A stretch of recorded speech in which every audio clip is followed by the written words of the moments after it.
Getting over it. No, not the Benny Foddy game. Ever since time immemorial when it comes to MMORPGs, the question has always been there, how do we get people to step out of their comfort zone and actually socialize and play with other people in the MMORPG? Well, I don't think there's any real easy answer, but I want to talk about my experience with, well, getting over it and dipping my toe into higher ends of content. Hello everybody, I am Jmulls of Jmulls Gaming, and I chose to stream Final Fantasy XIV as my final stream of 2024. I've kind of had a narrative arc with my stream for a while now at this point called the Getting Good arc, because I spent so many years of my life just mindlessly playing World of Warcraft. My skill in quite a few games really stagnated or just declined, and I wanted to get it back and recapture the feeling of being able to 1v6 my friends back in high school in Halo 3. And I just wanted to get really good at games overall, and I've been attempting to do that, but the genre of games that I've always gravitated to the most has been the MMORPG, and my two favorites of all time being World of Warcraft and Final Fantasy XIV. And well, you see, Final Fantasy XIV recently released an entire new raid fight called Cloud of Darkness Chaotic, a 24-man fight with a bunch of cool loot behind it, and it just looks like a really cool, fun fight. And I want to sink my teeth into it, because I love playing Final Fantasy XIV, and I want to continue to get better at the game. And I thought just diving right into it in Party Finder, or Duty Finder as I tried to do on stream, which was kind of funny in NA. Yeah, spoiler alert, that didn't proc. Well, I thought just diving straight into it would be a little bit goofy. I wanted to work my way up and actually do the extremes for Dawntrail, so like, on a whim, I just went into Party Finder, saw a group for Jade Stoa Unreal, which I've never done before, and I didn't even know how the fight worked. I joined the party as a tank, I'm playing Paladin, and as we're waiting for the final tank to, well, for us to find a tank, I decided to just look up a guide for Jade Stoa Unreal, like, okay, I probably want to be at least somewhat familiar with this boss. So I found a joke guide on YouTube, perused it a little bit, looked simple enough, and like, okay, let's get into it. And it's really funny, because we did it in one try. I didn't know any of these people, it was just a random group in Party Finder. I was absolutely the weakest link in the party, and for those way more experienced in Final Fantasy XIV high-end content, you're gonna be looking at my fight against the Jade Stoa Unreal, and you'll be like, what the hell is this guy doing? Because it's kind of funny, some of these clips that happen. I played SMT3, I'm a true gamer. Why are they all around me? So far, so good. Ah, shit! Pro gamer. No whammies, no, move, dude, move! No, not at me. No, wrong, incorrect, no,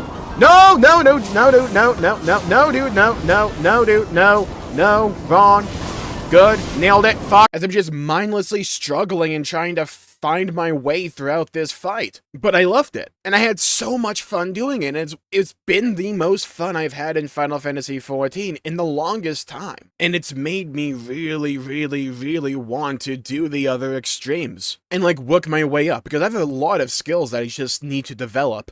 Also, as a sidebar, I will make one big excuse for my, well, let's say, perceived lack of skill in this clip. I had been using a Razer Naga MMO mouse for the longest time with 12 buttons on the side, and I got really used to using those 12 buttons, not just in Final Fantasy XIV, but in MMOs overall. But that mouse kind of started to die out on me, so I've swapped back to a regular, more traditional mouse and keyboard setup. So my hotkeys are all over the place. Dude, like, there's a part in this fight where I had to provoke. I could not find out where I put the provoke button for the life of me. Oh, this is why I need provoke. Oh!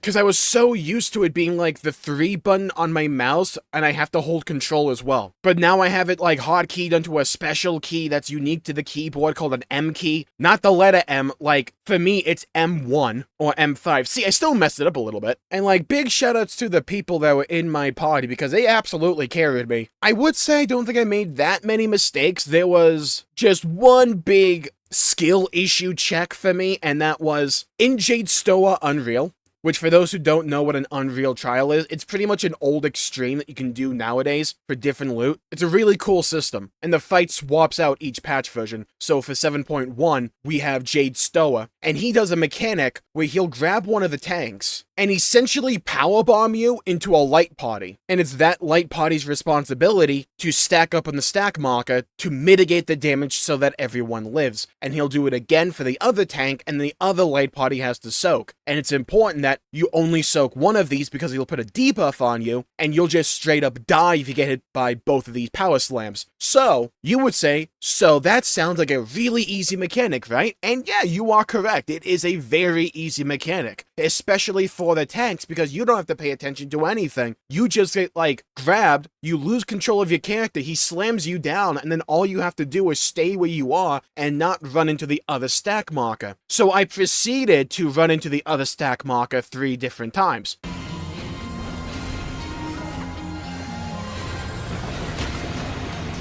Okay, we died to like the first tank mechanic. Off to a great start. Doing pretty good. Its HP is dropping like a fly. Oh, this is why I need Provoke. Oh! How did I die again? Is it like a mechanic where I have to not be in that soak? I am absolutely the weak link here. That or it's like, at least I'm the worst player here, you know? Now he's gonna grab me now. Oh.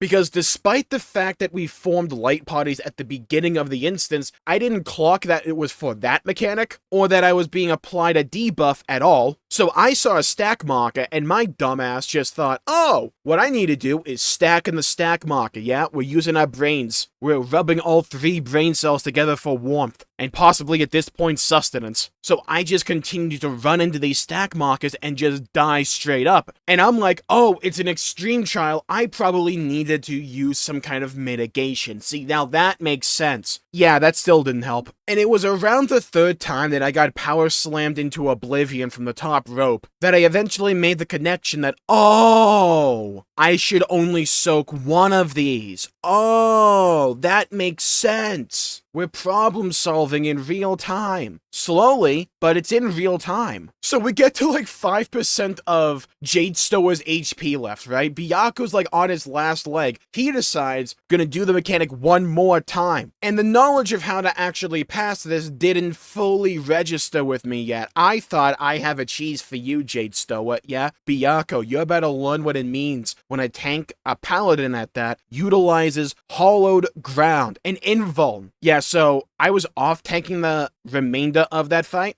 No reason why. Totally not because I died 3 different times before this to, you know, the exact same mechanic. I thought, you're gonna grab me, but I'm going to hollowed ground it. Didn't pay attention to my threat, and a healer had the 2nd highest aggro. So I didn't get grabbed at all. The healer, on the other hand, that poor healer, may rest in peace, got put through the pavement like Hulk did Loki in the first Avengers movie. Yeah, I'm not falling for this shit again. Yeah, you know what? I'm using hollow ground. I failed the mechanic again. I didn't die, though.